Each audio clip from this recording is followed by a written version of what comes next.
Guys, good morning, good afternoon, good evening. तो आज हम लोग जो है टेम्परेचर किस तरह से डिस्ट्रीब्यूटेड है अर्थ पे और उसके हीट बजट और इनके बारे में, ठीक है, हम लोग पढ़ेंगे। तो सबसे पहले शुरू करते हैं टेम्परेचर डिस्ट्रीब्यूशन और अर्थ। देखो, जो टेम्परेचर है ना अर्थ पे, वो यूनिफॉर्म नहीं है। तुम्हें पता पोलर कितना ठंडा है, इक्वेटर पे कितना गर्मी है, डेजर्ट्स कुछ कोल्ड हैं, कुछ हॉट है। तो ये क्या है, नो यूनिफॉर्म तो नहीं है ना, हर जगह पे अलग अलग टेम्परेचर है और वेरी करता है। उसके सर्वल फैक्टर भी हैं, चाहे वो लैटिट्यूड है, एल्टीट्यूड है, चाहे वो ओशन करंट है या एटमॉस्फेरिक सर्कुलेशन है। तो ये वेरिएशंस जो है ना, इनकी वजह से डिफरेंट क्लाइमेट जोन और वेदर पैटर्न्स जो हैं वो हमें दिखते हैं। तो हम लोग आज पढ़ेंगे कौन कौन से फैक्टर्स हैं, ठीक है, जो अफेक्ट करते हैं, जिनकी वजह से जो है टेम्परेचर जो है वो अनइवनली जो है वो डिस्ट्रीब्यूटेड है, ठीक है, थ्रू आउट द अर्थ के ऊपर। ठीक है, लैटिट्यूड सबसे इंपॉर्टेंट चीज़ है। लैटिट्यूड कि कितना डिस्टेंस है इक्वेटर से वो एरिया कितना दूर है, उससे भी पड़ता है। क्योंकि सन रेज जो है ना, वो मोर डायरेक्ट है, इक्वेटर पे डायरेक्टली सन रेज पड़ती हैं। और इसको इसलिए इक्वेटर पे जितने भी एरियाज हैं वो जो है क्या है, ज़्यादा हॉटर है। वहीं पोल्स पे जहाँ सनलाइट जो है वो स्प्रेड होकर लार्ज एरिया पे, ओवर द लार्ज एरिया, और कॉजिंग लोअर टेम्परेचर, वहीं सनलाइट जो है ऐसे स्कैटर होकर जाती है ना, डायरेक्ट तो नहीं जाती ना। तो पोल्स पे जो है, पोल्स पे क्या होता है, पोल ठंडे है, कम टेम्परेचर है। तो ये क्रिएट दिस क्रिएट इसकी वजह से तीन मेजर जो है टेम्परेचर जोन बनते हैं, जो हमने पढ़ा भी था कि जो ट्रॉपिकल जोन है, हॉट जोन 0 से 23.5 डिग्री, जो इक्वेटर से ट्रॉपिक तक है, ट्रॉपिक ऑफ कैंसर, और ये इक्वेटर आ गया यहाँ ट्रॉपिक ऑफ कैप्रिकॉन, इन तीन एरियाज में, ठीक है, जो 0 से 23.5 डिग्री तक है। ये एरियाज में जो है हॉट क्लाइमेट है। वहीं टेम्परेट जोन जहाँ मॉडरेट है, ना ज़्यादा गर्मी है ना ठंडा है, वो क्या है, इन एरियाज जो ट्रॉपिक ऑफ कैंसर और कैप्रिकॉन के बियॉन्ड है, जैसे 23.5 से लेकर 66.5 पे, जो मिड लैटिट्यूड भी जिन्हें कहते हैं। तीसरा पोलर रीजन है जो कोल्ड है, जितना इक्वेटर हॉट है उतना ही जो पोलर रीजन से वो कोल्ड है, जो 66.5 के बियॉन्ड है, 90 डिग्री तक, जो नज़दीक है कहाँ, पोल्स के। ये एरियाज जो है ठंडे। तो ये जो है लैटिट्यूड्स की वजह से भी जो है ये इम्पैक्ट पड़ता है। तीन जो है हमारे मेजर टेम्परेचर जोन आ जाते हैं।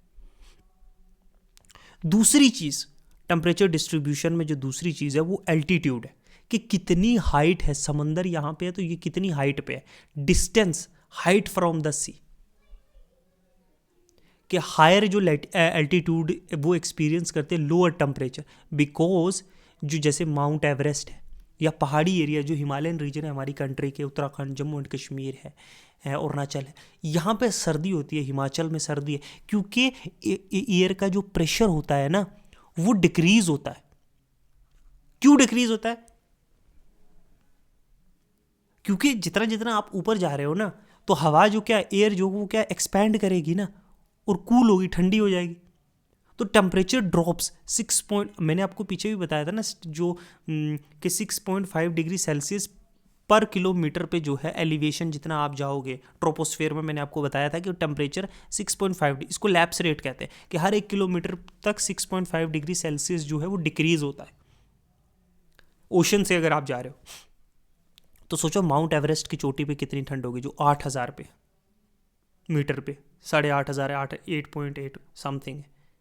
जैसे माउंट एवरेस्ट की समिट जो वो एक्सट्रीमली कोल्ड है, even through it is near the tropical region, चाहे वो ट्रॉपिकल रीजन के नज़दीक है फिर भी। तो दूसरा क्या है, एल्टीट्यूड, कितनी दूरी है, क्योंकि क्या होता है, एयर एक्सपैंड करती है और ठंडी होती है। डिस्टेंस फ्रॉम द सी, कंटिनेंटलिटी जिसको बोलते हैं, कॉन्टिनेंटलिटी, कोस्टल एरियाज जो है वो मॉडरेट टेम्परेचर होता है, क्योंकि ओशन की जो हीट है ना, ओशन ऑब्जॉर्ब करता है हीट ड्यूरिंग द डे और फिर रिलीज करता है एट नाइट, जो हम कंसेप्ट आके पढ़ेंगे लैंड और सी ब्रीज वाला। इनलैंड रीजन जो है वो, जो इनलैंड रीजन है जहाँ पे ओशन दूर दूर है, जैसे गोबी डेजर्ट है, या जम्मू एंड कश्मीर का जो लद्दाख डेजर्ट है, जो एरियाज जो है इंटीरियर में है, ज़्यादा ओशन से दूर है, वहाँ पे एक्सट्रीम टेम्परेचर होगा, मॉडरेट नहीं हो सकता पानी, वो टेम्परेचर मॉडरेट कर देता है। तो हॉट समर होंगे, कोल्ड विंटर्स होंगे, एक्सट्रीमिटी पे है ना, बीच वाला रास्ता तो नहीं है ना, मॉडरेट नहीं है। जैसे लंदन का कोस्ट के पास जो है वो माइल्डर विंटर होता है, कम ठंडी होती है। सेम लैटिट्यूड में, सेम लॉन्गिट्यूड में तो सेम है ना, सॉरी लॉन्गिट्यूड नहीं, लैटिट्यूड में तो सेम है ना, सिमिलर एरियाज में। फिर भी जो लंदन के कोस्टल एरियाज है वहाँ पे जो है कम सर्दी होती है, वहीं मॉस्को जो इतनी अंदर है समुंदर से वहाँ पे एक्सट्रीम विंटर्स होते हैं। लैटिट्यूड चाहे सेम है तो डिस्टेंस सी से भी मैटर करता है। तीसरा क्या आ गया डिस्ट्रीब्यूशन में, डिस्टेंस फ्रॉम द सी। चौथा चीज बड़ी इंपॉर्टेंट है वो है ओशन करंट। देखो जो वार्म करंट से गल्फ स्ट्रीम में जैसे जो इंक्रीज करता है कोस्टल टेम्परेचर, जो वार्म करंट्स में इतना समझा दूँ आपको, जो इक्वेटर से करंट चलते हैं वो वार्म होते हैं, जो इक्वेटर से दूर जाते हैं वो क्या कोल्ड होते हैं। हम आगे समझेंगे वो कोल्ड वार्म ओशन करंट सारे डिस्ट्रीब्यूशन, ठीक है। और कोल्ड करंट जैसे कैलिफोर्निया करंट है वो लोअर करता है टेम्परेचर, तो वार्म करंट के अराउंड जो है कोस्टल एरियाज में टेम्परेचर इंक्रीज होता है। वहीं कोल्ड करंट है जिस एरियाज में वहाँ टेम्परेचर कम होता है। एग्जाम्पल जो वेस्टर्न यूरोप है वो वार्मर है कनाडा से, क्योंकि ड्यू टू गल्फ स्ट्रीम की वजह से। गल्फ स्ट्रीम एक वार्म ओशन करंट है। पांचवी चीज है इसमें विंड और एटमॉस्फेरिक सर्कुलेशन। जो विंड जो है वो ट्रांसफर करती है हीट गर्म से ठंडे रीजन्स में, क्योंकि विंड कहाँ से चलती है, लो प्रेशर की तरफ चलती है, हाई प्रेशर से लो प्रेशर की तरफ, ठीक है। तो वार्म से वो कोल्ड की तरफ चलती है, क्योंकि कोल्ड में लो प्रेशर जनरेट हो जाता है।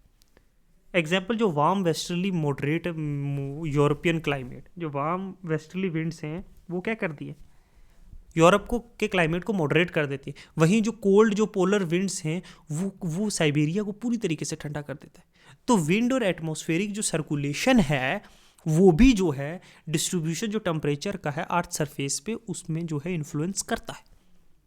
फिर क्लाउड कवर और एल्बिडो। देखो क्लाउड्स जो है ना, जो बादल हैं वो हीट को ट्रैप कर लेते हैं। आपने सुना होगा कि जिस दिन बादल होते हैं तो उस दिन क्या होता है कि रातें जो हैं वो कम ठंडी होती है। वहीं जिस दिन जो है बादल नहीं होते आसमान में वो रातें ज़्यादा ठंडी होती है ड्यूरिंग विंटर्स। आपने सुना भी होगा किसी से, क्योंकि क्लाउड्स जो है ना वो हीट को ट्रैप कर लेते हैं और एट नाइट्स जो है वो वार्मर होती हैं और but reflect sunlight during the day और कूलर डेज होते हैं। वहीं अगर सनलाइट जो है क्लाउड पे दिन में पड़ेगी तो वो क्या होता है, रिफ्लेक्ट बैक कर देगी जहाँ से आई है। तो इससे क्या होता है, ज़मीन तक उतनी रेज सन की नहीं पहुँचती और दिन ठंडे होते हैं और रात गर्म होती है। स्नो और आइस जो है वो रिफ्लेक्ट करती है सनलाइट को, हाई एल्बिडो। एल्बिडो होता है रिफ्लेक्शन में, हम आगे आगे समझेंगे, ठीक है। कीपिंग जो पोलर रीजन्स हैं वो कोल्डर। पोलर रीजन ज़्यादा कोल्डर क्यों है, क्योंकि वहाँ बर्फ़ से पूरे ढके हुए हैं ज़मीन, और बर्फ़ क्या है, वाइट है, ठीक है, वाइट है ना। इस पे जब सनलाइट की रेज पड़ती है तो ये रिफ्लेक्ट बैक हो जाती है। अर्थ एब्जॉर्ब तो नहीं, सरफेस एब्जॉर्ब तो नहीं कर पा रही ना उतनी, तो इससे क्या होता है, इससे वो एरियाज ठंडे ही रह जाते हैं। सीजन एंड और अर्थ का अर्थ टिल्टेड है 23.5 पे, हमने पिछले चैप्टर में पढ़ा। तो डिफरेंट रीजन्स जो हैं वो रिसीव करती हैं वेरिंग अलग अलग तरीके से सनलाइट थ्रू द ईयर्स। जैसे जो है सीजन्स भी आते हैं, जैसे समर में नॉर्थ हेमिस्फीयर में आकर होता है जब अर्थ टिल्टेड होती है टूवर्ड सन, हमने पिछले यूनिट में पढ़ा, तो समर में ज़्यादा टेम्परेचर होगा, वहीं विंटर्स होगा तब साउथ में। तो अनइवनली डिस्ट्रीब्यूशन ये है लैटिट्यूडल। और तो ये हमने पूरा पढ़ लिया क्या क्या कॉजेज हैं, डिफरेंट वेज जिनसे जो है अर्थ जो है टेम्परेचर जो है वो डिस्ट्रीब्यूटेड है through out the surface of the अर्थ, और क्यों अनइवनली डिस्ट्रीब्यूटेड है। अब हम पढ़ते हैं लैटिट्यूडल हीट बैलेंस।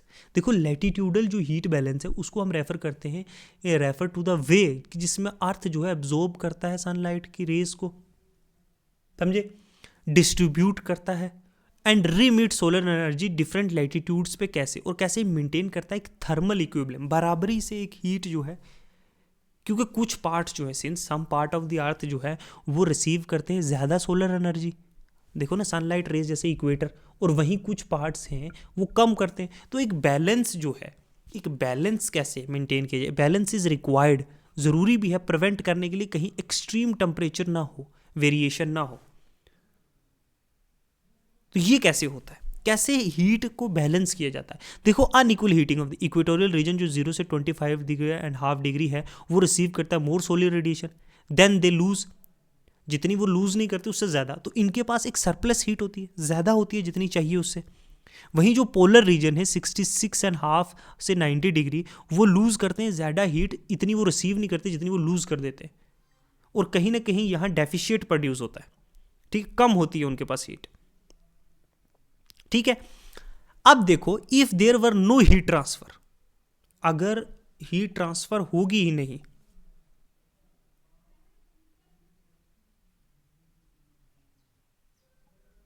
ठीक है। तो क्या होगा, ट्रॉपिक और हॉटर हो जाएगा। अगर जो ट्रॉपिकल रीजन पे इतनी हीट आती है सरप्लस, अगर वो दूसरी जगहों पे नहीं जाएगी, ट्रांसफ़र नहीं होगी वहाँ से, तो वो इक्वेटोरियल रीजन ज़्यादा गर्म होता और पोलर और ठंडे हो जाते ओवर द टाइम। समझे? अब कैसे हीट बैलेंस होती है? अब ट्रॉपिकल रीजन पे सनलाइट पड़ा, वो एरिया गर्म हो गया, जितनी ज़रूरत नहीं है उससे ज़्यादा गर्मी है, तो बाकी एरियाज पे कैसे पहुंचेगा? सवाल तो ये भी है ना। तो to balance the heat distribution, earth का जो अर्थ सिस्टम वो ट्रांसफ़र करता है। अर्थ कैसे एक्सेस हीट जो है वो इक्वेटर से पोल की तरफ जाती है। कैसे? Wind system. देखो ट्रेड विंड्स जो है, हम नेक्स्ट यूनिट में पढ़ेंगे, ट्रेड विंड, वेस्टर्ली या पोलर विंड्स जो हैं वो क्या करती हैं, वो मूव करती है वार्म और एयर और कोल्ड एयर को डिफरेंट लैटिट्यूड्स में। जेट स्ट्रीम जो है हाई अल्टीट्यूड पे, जो ऊंची जगह पे चल रही है विंड, वो भी हेल्प करते हैं डिस्ट्रीब्यूट करने में। हम नेक्स्ट यूनिट में बड़ा डिटेल वाइज करेंगे ट्रेड विंड्स के बारे में। एग्जांपल देखो, वार्म वेस्टर्ली विंड वो ब्रिंग करती हैं हीट जो है ट्रॉपिक से यूरोप में, और विंटर को जो है वो कम माइल्डर होता है, मतलब कम होता है, ज़्यादा सर्दियाँ नहीं होती। ओशन करंट, जो वार्म ओशन करंट है गर्म जैसे गल्फ स्ट्रीम है, वो जो हीट को इक्वेटर से हायर लैटिट्यूड की तरफ ले जाता है पानी के थ्रू। वहीं कोल्ड ओशन करंट जो है कैलिफोर्निया करंट, वो जो है कोल्ड वाटर को पोल से जो है इक्वेटर की तरफ लाता है। जैसे नॉर्थ अटलांटिक ड्रिफ्ट है, वो वेस्टर्न यूरोप को जो है वो गर्म रखता है। देन सिमिलरली लैटिट्यूड जैसे कनाडा में, वहाँ कोल्ड करंट है, तो कैलिफोर्निया करंट है जैसे, वो ठंडा रखता है। तो इस तरीके से हीट जो है वो ट्रांसफ़र की जा रही है इक्वेटर से पोल और पोल से इक्वेटर की तरह। लेटेंट हीट ट्रांसफ़र जो है, जिसको इवेपोरेशन और कंडेंसेशन कहते हैं। देखो वाटर वेपर जो है वो कैरी करती है हीट को वार्म एरिया से गर्म इलाकों से ठंडे इलाके की तरफ, इवेपोरेशन के थ्रू, प्रेसिपिटेशन बारिश के थ्रू। एग्जाम्पल जो हरिकेन है वो ट्रांसफ़र करता है हीट ट्रॉपिकल ओशन से टेम्परेट ओशन की तरफ। इस तरीके से हीट जो है वो डिस्ट्रीब्यूट हो रही है। देखो हीट बजट बाई लैटिट्यूड, अगर ट्रॉपिकल जोन है जो 0 से 30 डिग्री सेल्सियस, वहाँ हीट सरप्लस है, मतलब जितनी चाहिए उससे ज़्यादा है, तो गर्म का मौसम है वहाँ का, हवा राइज करती है, क्लाउड फॉर्मेशन होता है, बारिश होती रहती है थ्रू आउट द ईयर। वहीं मिड लैटिट्यूड 30 से 60 डिग्री जो है एक बैलेंस है, ना ज़्यादा है ना कम है, तो मॉडरेट क्लाइमेट होता है, वेदर वेरिएबल होता है। वहीं पोलर रीजन जो है वहाँ पे हीट नहीं है, कम है, तो कोल्ड क्लाइमेट है, एयर सिंक करती है, लो प्रेशर बनता है, बारिश होती, बर्फ जम जाती है। हीट बैलेंस इंपॉर्टेंट है क्यों?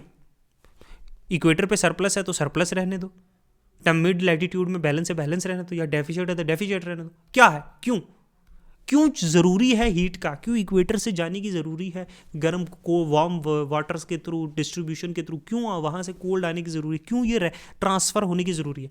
क्योंकि ग्लोबल टेम्परेचर रेगुलेट करने के लिए और प्रिवेंट करने के लिए कि एक्सट्रीम कहीं क्लाइमेट में चेंजेस ना आए, वेदर पैटर्न्स को डिराइव करने के लिए, जैसे मूनसून है, स्टॉर्म्स हैं, ओशन के करंट है, लाइफ सपोर्ट करने के लिए, स्टेबल टेम्परेचर मेंटेन करने के लिए डिफरेंट रीजन्स में, अलग अलग इलाकों में ये हीट का बैलेंस होना बहुत इंपॉर्टेंट है। समझ गए मेरी बात? तो हमने यहाँ पे दो चीज़ें पढ़ी। पहला पढ़ा कि किस तरीके से अनइवनली टेम्परेचर जो है डिस्ट्रीब्यूटेड है, फिर हमने पढ़ा क्यों डिस्ट्रीब्यूटेड है अनइवनली, जो है अलग अलग जगहों पे अलग अलग टेम्परेचर है। फिर हमने पढ़ा कि हीट कैसे बैलेंस की जा सकती है, क्या होती है, ठीक है। फिर हमने हीट बजट के बारे में पढ़ा, क्यों बैलेंस करना ज़रूरी है, कैसे बैलेंस होता है, वो हमने देखा, ठीक है।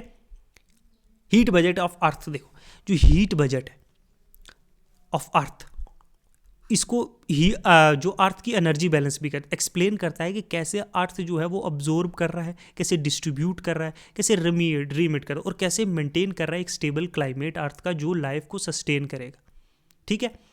द बैलेंस बिटवीन इनकमिंग और सोलर रेडिएशन, जो हवा आ रही है, जो इनकमिंग रेज है, जिनको हम इंसुलेशन भी कहते हैं, याद रखना, और आउट गोइंग जो हवा, जो सोलर रेडिएशन अर्थ पे आ रहे हैं, जो इंसुलेशन हो रहा है, और जो रेडिएशन अर्थ से रिफ्लेक्ट बैक हो रही है, जिनको हम टेरेस्ट्रियल रेडिएशन भी कहते हैं, वो डिटरमाइन करते हैं, वही क्या करते हैं, डिसाइड करते हैं कि अर्थ का जो है वो टेम्परेचर कितना होगा, ठीक है। वेरियस कंपोनेंट्स देखते हैं अर्थ की हीट बैलेंस के। सबसे पहला जो है इनकमिंग सोलर रेडिएशन, सोलर से आने वाली जो रेज है, इंसुलेशन है, ठीक है। जो सन, देखो सूरज जो है वो एनर्जी रिलीज करता है और अर्थ रिलीज करती है, एक एवरेज पे मान लो कि 100% अर्थ ने एनर्जी जो है वो सोलर से सन सूरज से अब्जॉर्ब की। अब सोलर रेडिएशन जो है टॉप ऑफ द एटमॉस्फेयर पे पहुंचते हैं, लेकिन सारी एनर्जी जो है वो एटमॉस्फेयर में नहीं पहुंचती है। पूरी 100 की 100 पहुंचेगी तो अर्थ जो हॉटेस्ट होगा, लाइफ एग्जिस्ट ही नहीं करेगी। तो वहां प्ले में आ गए कौन? एटमॉस्फेयर। अब एल्बिडो पढ़ो। देखो रिफ्लेक्शन और रिफ्लेक्शन होती है, कुछ बैक होती है और कुछ अब्जॉर्ब होती है। देखो एल्बिडो इफेक्ट, 30% जो इनकमिंग अर्थ की सनलाइट है, 100 में से 30% जो अर्थ में रिफ्लेक्ट हुई, 30% जो है वो अर्थ से वापस रिफ्लेक्ट बैक हो जाएगी, चाहे वो टेरेस्ट्रियल फॉर्म में हो चाहे किसी में भी हो। देखो कैसे स्पेस में दोबारा से रिफ्लेक्ट कर देगी अर्थ। क्लाउड्स जो हैं, जो बादल हैं, वो 20% सन की रेज को दोबारा से यहाँ से रिफ्लेक्ट कर देता है बैक स्पेस में। एटमॉस्फेयर 6% रिफ्लेक्ट कर देता है, ठीक है। बाकी 4% जो है अर्थ की सरफेस, चाहे वो आइस, सूरज के जो बर्फ के ऊपर से डेजर्ट्स जो हैं वो 4%, तो 30% जो है 100 में से वो अर्थ ने क्या कर दी? रिफ्लेक्ट बैक कर दी स्पेस में। बची कितनी? 70%, ठीक है। अर्थ की जो सरफेस है वो 51% जो है एब्जॉर्ब कर लेती है। एटमॉस्फेयर ने रिफ्लेक्ट कितनी की? 6%, और 19% जो है वो एब्जॉर्ब कर लेते हैं गैसेस जैसे CO2, O3, कार्बन डाइऑक्साइड। तभी कहते हैं ना, अगर ये ज़्यादा हो जाएगी ना, CO2, O2, carbon die, water vapours, तो क्या है? ज़्यादा हीट, समझ लो अभी 19% हीट जो है वो ये एटमॉस्फेयर एब्जॉर्ब कर रहा है, ये ग्रीन हाउस गैसेस। अगर ये ग्रीन हाउस गैसेस की मकदार जो है, क्वांटिटी ज़्यादा हो जाएगी, तो क्या है? ज़्यादा अब्जॉर्ब कर लेगा। समझ लो अगर 40% अब्जॉर्ब कर लिया, ये एटमॉस्फेयर ने अब्जॉर्ब किया, तो क्या है? इससे क्या अर्थ ही तो गर्म होगी ना, समझे? तो 51% जो है अर्थ ने एब्जॉर्ब किए, 19% इन्होंने एब्जॉर्ब कर ली एटमॉस्फेयर ने। Out going terrestrial radiation heat loss. अब अर्थ जो है वो एब्जॉर्ब करता है हीट को एज ए इंफ्रारेड रेडिएशन। किसकी फॉर्म में? याद रखना ये क्वेश्चन अभी कुछ दिन पहले ही जो है, परसों के जो J&K का PCS एग्जाम हुआ उसमें आया हुआ कि अर्थ जो है लॉन्ग वेव रेडिएशन में एब्जॉर्ब करता है, ठीक है, लॉन्ग वेव में, ठीक है। Some heat escape to space while some is trapped by green house gases. Infrared radiation जो है लॉन्ग वेव में, इधर मैं डिटेल से समझाता हूं। टोटल जो है सोलर एनर्जी रेडिएशन रिसीव कितनी की? 100%, ठीक है। इफेक्ट क्या है? एनर्जी फ्रॉम सन जो रीच करती है अर्थ पे, 100% अर्थ ने सोलर एनर्जी रिसीव हुई।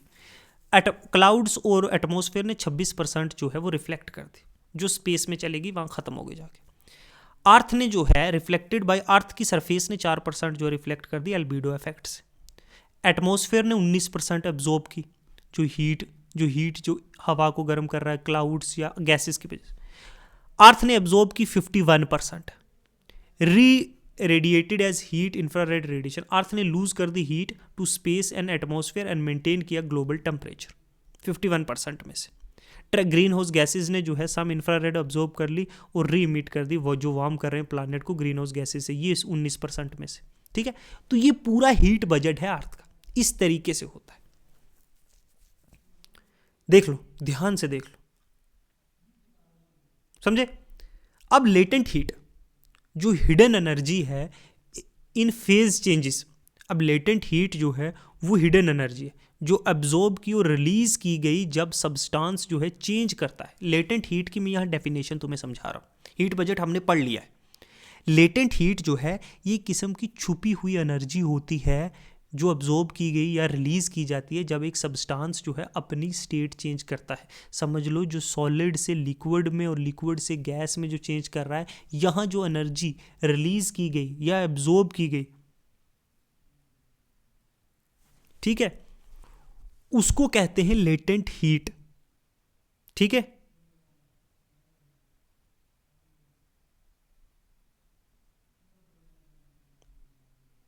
समझे?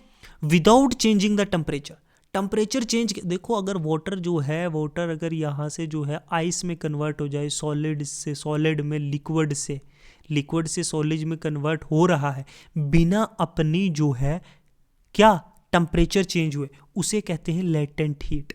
ये प्रोसेस जो है वो प्ले करता है क्रूशियल रोल वेदर में, क्लाइमेट में, वाटर साइकिल में। याद रखना latent heat.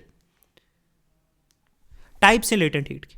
Latent heat of fusion मतलब मेल्टिंग एंड फ्रीजिंग, जब हीट एनर्जी जब अब्जॉर्ब की जाती है, जब आइस मेल्ट होती है इनटू वाटर, इसको हम लेटेंट हीट ऑफ फ्यूजन कहते हैं। जब आइस मेल्ट होती है वाटर में, देखना आप जितना बर्फ ठंडी होती है, जो पानी उससे पिघला हुआ है वो भी उतना ही ठंडा होता है, क्योंकि टेम्परेचर नहीं चेंज हुआ है।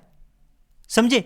एनर्जी रिलीज हुई है जब व्हेन वाटर फ्रीजेज इनटू आइस, तभी तो होता है जब वाटर फ्रीज होता है आइस में। एग्जांपल, आइस अब्जॉर्ब करती है heat from drinking, when melting keeping it cold. मैंने वो समझा दिया आपको।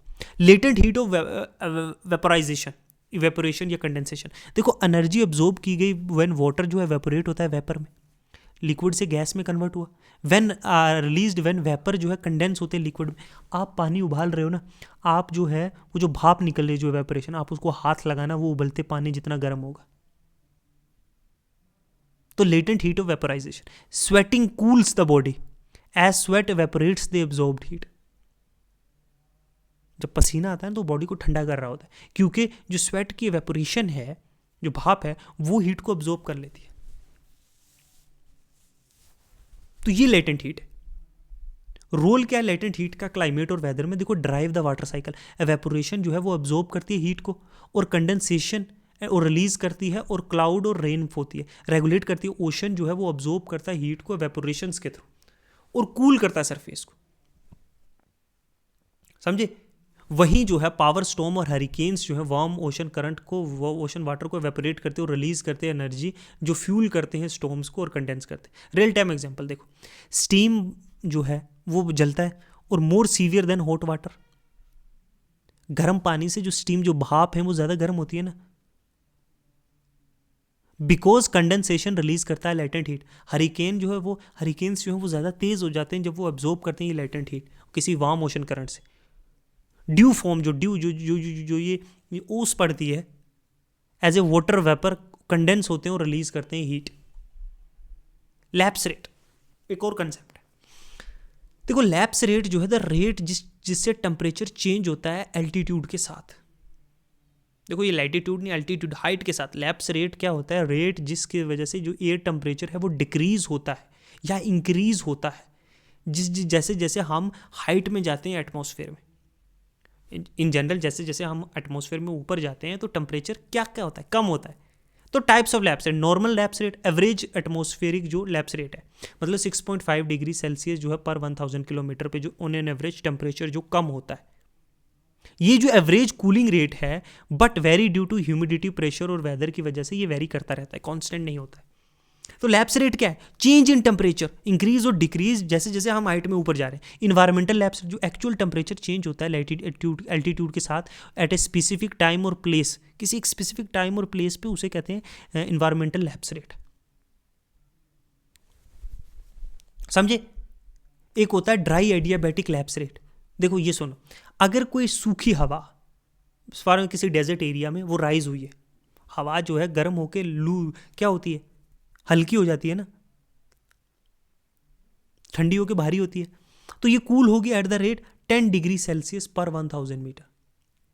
6.5 नहीं है यहाँ पे, क्योंकि ये ड्राई है। अगर ड्राई एयर सिंक कर रही है, नीचे दब रही है, तो वो वार्म होगी सेम रेट पे, 10 डिग्री सेल्सियस से क्या गर्म होगी। अगर वो नीचे सिंक करे, अगर राइज कर रही है तो क्या होगी? कूल होगी। तो नो कंडेंसेशन अकर इस प्रोसेस में, क्योंकि ड्राई एयर को में क्या कंडेंसेशन होगा? मॉइस्चर है ही नहीं। अब वही मॉइस्ट जो एडियाबैटिक लैप्स रेट है, जब मॉइस्ट एयर राइज होगी, मतलब गीली हवा, पानी वाली जिसमें मॉइस्चर है, तो वो कूल होगी, वो ज़्यादा धीरे से ठंडी होगी, बिकॉज कंडेंसेशन की वजह से लेटेंट हीट रिलीज हो रही है। मतलब 4 से 7 डिग्री, कहाँ 10 डिग्री और कहाँ 4 से 7 डिग्री पर 1000 मीटर पे। अब क्यों लैप्स रेट इंपॉर्टेंट है? वही वेदर और क्लाइमेट कंट्रोल करता है, किस तरीके से क्लाउड फॉर्मेशन होगा, स्टॉर्म आएगा नहीं, टेम्परेचर होगा नहीं। एविएशन पायलट्स जो हैं वो कंसीडर करते हैं ये लैप्स रेट जब फ्लाई कर रहे हैं planes. Mountain change, climate, height altitude पे जो है आर कूलर, इसी लैप्स रेट की वजह से।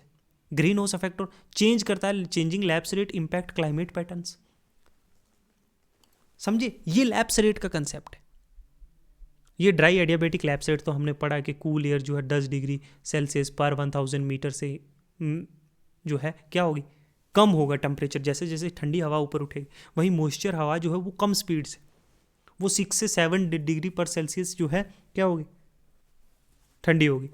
तो वाई डज दिस हैपन, जब एयर राइज होती है ना तो वो एक्सपैंड होती है due to low pressure. High altitude पे लो प्रेशर होता है एल्टीट्यूड्स पे। तो एक्सपेंशन से क्या होता है, जब एयर एक्सपैंड हो रही है तो ठंडी होगी ना, क्योंकि कोई कंडेंसेशन ही नहीं हो रहा, लैटेंट हीट ही नहीं रिलीज हो रही। जब एयर सिंक होती है वो कंप्रेस होती है, और कंप्रेशन से, क्योंकि जब मॉलिक्यूल्स अगट्ठे होंगे, सब अगट्ठे होंगे, तो क्या होगा, 5 लोग एक कमरे में बैठे हुए तो रूम वार्म होगा, वहीं एक बैठा हुआ तो रूम ठंडा होगा। तो अगट्ठे हो रहे हैं तो इससे क्या हो, हवा वार्म हो रही है। जब नीचे जाती है तो वार्म होती है, ऊपर जाती है तो ठंडी होती है। समझ गए। एक और कंसेप्ट पढ़ते हैं,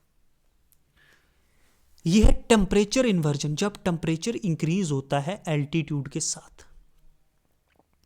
देखो टेम्परेचर इन्वर्जन जो है ना, ये एक फिनोमिना है जब व्हेन टेम्परेचर क्या है, बढ़ता है हाइट के साथ। देखो ज़्यादातर टेम्परेचर क्या होता है, घटता है। आप हिमालयस की तरफ या पहाड़ी एरियाज की तरफ जितना ऊपर जाओगे टेम्परेचर को क्या कम होना चाहिए, क्योंकि एटमॉस्फेरिक प्रेशर कम है। लेकिन टेम्परेचर जब, ये एक फिनोमिना है जहाँ टेम्परेचर इंक्रीज होता है, कम होने की जगह normal which is normal lapse rate बढ़ता है।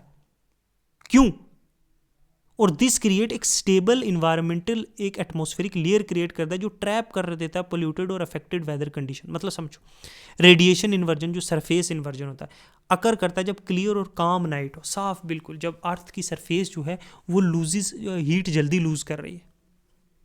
जो एयर होती है ग्राउंड के पास वो क्या होती है, become colder than the air above it. जो ये सरफेस के नज़दीक की जो एयर है ना, ये सरफेस के ऊपर लगी हुई, ये ज़्यादा ठंडी हो जाती है जो हवा इसके ऊपर है, क्योंकि ये सरफेस के साथ टच है। ये ज़्यादा ठंडी हो गई इसके ऊपर वाली है। ये वैलीज और लो लाइंग जो प्लेन एरियाज उसमें होता है, तो ट्रैप फोग और पोल्यूटेंट, और एक फोग, एक स्मग बन जाता है। तो ग्राउंड पे जो है ना, इसे स्मग बन जाता है, स्मोग या फोग, ठीक है, धुंध। अच्छा, एडवेक्शन इन्वर्जन हैपन जब वार्म एयर जो है ना, कूलर एयर, ठंडी हवा के ऊपर हो जाती है, लाइक कोल्ड ओशन या स्नो कवर्ड लैंड पे। कोस्टल रीजन जैसे कैलिफोर्निया है, वो एक्सपीरियंस करता है मेरीन इन्वर्जन्स। तो इसमें फॉग शॉक बन जाती है ओशन के और कोस्टल एरियाज के बीच। सब्सिडेंस इन्वर्जन जो होता है कॉजेज बाई, जब हाई सिंक कर रही हो एयर, हाई प्रेशर सिस्टम, जब एयर जो है वो कंप्रेस हो रही हो और वार्म हो रही हो हाई लैटिट्यूड पर, प्रिवेंट कर देता है मिक्सिंग में। कोल्ड और एयर, जो कोल्ड और हॉट एयर है वो दोनों मिक्स ही नहीं होती। फ्रंटल इन्वर्जन देखो, कोल्ड फ्रंटल जब हैपन, जब एक वार्म एयर मास जो है ना is forced over A cold air mass. इससे क्लाउड भी, रेन भी, वो जो है फ्रीजिंग भी हो सकती है। देखो ये कोल्ड एयर मास है, ये वार्म एयर मास है। ज़्यादातर वार्म एयर मास जो है वो हल्का होता है, वो ऊपर जाता है ना, और कोल्ड एयर मास को नीचे दबाता है। लेकिन कभी कभी एक फिनोमिना हो जाएगा कि वार्म, हाँ तो ठीक है ना, ये तो वार्म एयर मासेस जब ऊपर चली जाती है और कोल्ड एयर मास नीचे आता है, ठीक है, यहाँ पे क्लाउड फॉर्मेशन होता है। अच्छा, इफेक्ट्स ऑफ क्लाइमेट इन्वर्जन देखो, ट्रैप करता है पोल्यूटेड और smoke, causing air pollution specially in cities. जो स्मोक नहीं होती, स्मोक और जो है डस्ट इकट्ठे हो गए। इंक्रीज फॉग फॉर्मेशन, धुंध पड़ती है, क्लाउड्स को सप्रेस कर देता है cloud formation. Can lead to clear sky but stagnant air. Agriculture पे फ्रॉस्ट से जो है, कोरे से डैमेज हो जाती हैं क्रॉप्स।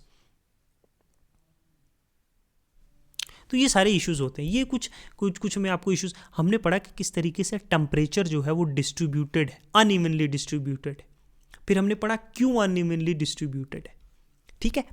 हमने पढ़ा हीट बजट,